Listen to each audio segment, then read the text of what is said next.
Сотрудники регионального Россельхознадзора передали партию гуманитарной помощи для жителей Донбасса. Десятки коробок с продовольствием привезли в штаб Общероссийского народного фронта. Именно здесь аккумулируют гуманитарный груз, сортируют его, а затем отправляют в народные республики. Виктория Палкина узнала, что требуется бойцам на передовой. Собрать партию гуманитарной помощи в региональном Россельхознадзоре удалось меньше, чем за неделю. Макароны, крупы, консервы, бытовая химия.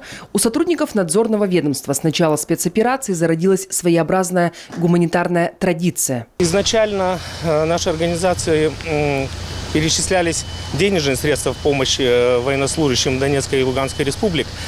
И сейчас мы еще решили помочь и материальными ценностями. Штаб ОНФ в Коми принимает помощь не только от организаций, но и всех жителей региона. Люди несут провизию, предметы первой необходимости, амуницию и даже бронежилеты. Обычно такие вещи передают ветераны органов внутренних дел. От жителей ЛДНР приходят разные сигналы о помощи. На днях буквально пришел запрос о потребности в Херсонской области поставки инвалидных колясок.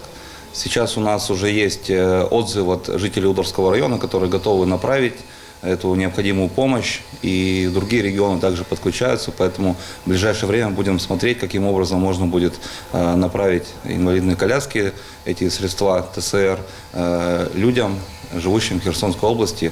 И где будет также необходимо, по регионам отслеживаем сигналы, чтобы эту помощь оказывать. Акцию «Все для победы» Общероссийский народный фронт запустил в июне. Только от нашей республики в Донбасс ушло уже 4 партии гуманитарной помощи. Волонтеры УНФ лично привозят продукты, амуницию и технические средства военным Донбасса. Вся помощь адресная. И здесь, на осажденных территориях, ее действительно ждут.